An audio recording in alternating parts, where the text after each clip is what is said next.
Gentleman I'd like here. to ask Simon, how do you guys feel having all this excitement around the band on the 20th anniversary of the Beatles? How do you feel about that? The 20th anniversary of the Beatles and all the excitement concerning Duran Duran, Simon? Well, it is a bit of a coincidence, but I think this Duran Duran Beatles thing's been laid on a bit heavy.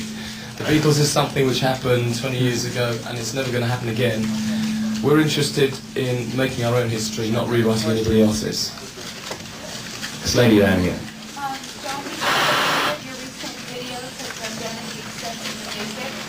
John, do you think the videos are at the expense of the music? No, I don't think so. I think probably with the last album we probably spent more time on the music than we'd ever done before. I think when we were doing things like Save a Prayer and we like the Walker, probably it's actually more importance to the video. Nowadays I think it's, I don't know, it's probably more secondary to the music because so many other people are doing it. Steve, did you have a question? For all of you, with Simon, who would start, we know the upside of success you guys are doing real well. But what's the downside? What's that about? Is there a downside to the success that Duran Duran is having right now? Yeah, Japanese photographers jumping out of your wardrobe. We did go on a gig, where was it? Seattle. Yeah. On the tables where there was sold our food on and that. We were sitting chatting away and 10 minutes later somebody had some voices and there was about 6 girls hiding underneath this table in the dressing room. Are you trying to say that's a downside? Are you trying to say that's a downside? I'm making an excuse. That was quite terrible. Yeah, I know you guys are interested in putting this Beatles comparison tape to bed, and I can understand why, but still in all the periodicals and Rolling Stone calls you the Fab Five, and there are so many striking similarities. Could you compare and also contrast the differences between the two eras? Well, for a start, I think the Beatles, we got 20 years ago, and we're talking about today, and we're very much about today. We're not digging up any history of anybody else. And our songs aren't similar to the Beatles. We don't look like the Beatles. We don't even come from the same place as the Beatles. And the only thing that I think the whole thing started from was some of the more hysterical audience reactions that we've been receiving at some places. And that's the only thing I could possibly say was anywhere near similar. The Beatles was like, I mean, we are a musical group. I think the Beatles are coming from it was a whole culture change, and you know that it had more to do with history than it did with pop music. It was something that had to happen to the world. It wasn't just music. Are you flattered by the comparison, or would you rather just plain not ever hear it again? No, we're flattered by it. It could have Flattered been. by it. I tell you what's worse. It could have been Spandau Ballet. That'd be really bad. Hello. Okay, we got a lady at the back. The blonde has been waiting. Well, since you're saying you're not inviting Beatles comparisons, why did you pick this particular day to have your big-scale press conference? Well, because we're here. Coincidence. It just happens that we're playing gigs here at the moment. And What is the relevance of today? It's 20 years ago today that Sgt. Pepper taught the band to play. No, they arrived at JFK. is that Oh, coincidence? we got a JFK. We didn't know that. It's the wrong coast. Okay, there's a guy over there. Did you ever ask Capitol Records not to compare you to the Beatles? Did we? Did you ask Capitol not to compare you with the Beatles?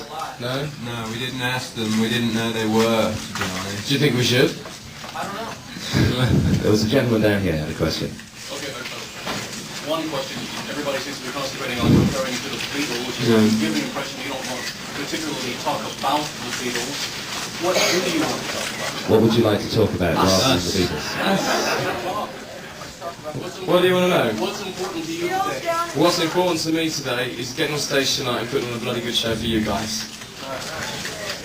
Okay. One more question, please. Okay, one more. I notice a lot of funk in your music. Who would you attribute that to? Any particular... What inspires the funk bass of the music? I'd say Chic were the biggest influence. We spent a lot of time in nightclubs when we first started, and I think Chic was the biggest I am influence for falling us. off here, Mr. Epstein. Okay. How do you describe your own success? How would you describe your old success? Your success? Well, I think we've paced things quite well, and we're very proud of what we've achieved so far. It happened a lot quicker than we thought, but fortunately everybody's managed to keep a level head about it, and we're all pleased. Lady over there. Yes, I'd like to know if you're planning to score for motion pictures. When we get the Would you time. score motion pictures? Write the themes for them. That's scoring. In the future, I think. It's, Call it Yelp. I wouldn't when we get more time. Okay, lady back there. Yeah. Would you say you have more female fans as opposed to male fans? Do you think you have more female or male fans? I don't know, I've never counted them all up. Yes. What do the folks back in Birmingham and Newcastle think about you guys now? Yeah, what do the folks back home think of Duran Duran? drink. It costs a fortune to buy a round of drinks. When we go back to Birmingham, and Andy goes back to Newcastle, and it's great. We've got a lot more friends than we used to have, I guess, or a lot less, whichever way you look at it. And we have a good time when we go there. I think there's obviously a certain amount of people that have changed their opinions of us, but we're still the same people, and we still go and see our old friends there. It's great. Okay, if we could ask the photographers just to stop taking flash photographs right now. Do you think that you might have had the success in America you've had without the huge promotional campaign? I don't think. Do you think neither the promotional campaign? You trying to accuse us of hype? I don't think. We didn't have a promotional I don't think we've campaign. ever had a promotional campaign until now. When you're on Capitol Records, you don't get promotional campaign. This gentleman here. Promotional campaign. We've toured in this country twice before, 3 times before actually, twice in London and once with Blondie. And I think that's where we gained our original foothold. And then later on we started getting a bit of play on MTV, which kicked the radio stations into gear. And finally people picked up on us. I think And that's then why we got a promotional we got campaign. it. Okay, this gentleman at the front. Have you, as one of the fans, or going to ever adapt your music as far as record albums to the benefit of the video? Do you ever write the music for the videos, or have you? No, it's not a good thing to do because you see, I mean, we are based in music. That's where our hearts lie. And if we started concentrating more on the visual, the songs would suffer. And I don't think it would be a very credible thing to do. It wouldn't be a good thing. Played an important part, though. Sure, I mean it's where we really kind of made our name. It's only the icing on the cake for us though. We spend about 6 months recording, we're spending about 6 months touring, and we've probably spent about a month doing video albums, so it's very much a small part of what we're doing really. It's just the icing. Yeah, this gentleman here. You all have been really the first big group that has hit on MTV and broke away from the band on a stage type aspect of doing your videos. Anybody in the group, particularly the creative force, saying we ought to do this crazy thing or that crazy Is there one individual in the band who is behind the Duran Duran videos we see on It's TV? very democratic. No, we're all very creative. This gentleman here. Especially me. I'm very creative. I'd like to know why the decision was made not to perform in San Diego or San Francisco. No, that hasn't. Ah, well you're wrong, because we are.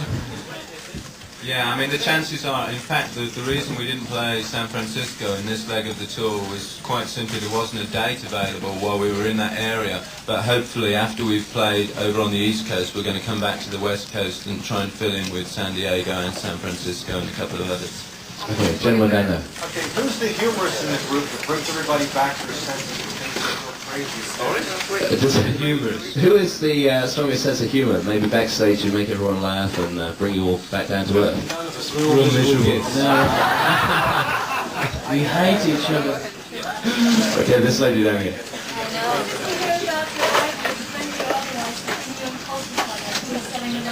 Is there a rivalry between you and Culture Club over record sales? No, we call it healthy competition. Do you have certain bands that you admire? Yeah. Current bands? I really like Talking Heads. Talking Heads? I like Big Country and U2. I like Big Country. I think Bo because he's been around for so long. Yeah. I do like the Billy Idol album. I like the Billy Idol. Yeah, me too. This lady here.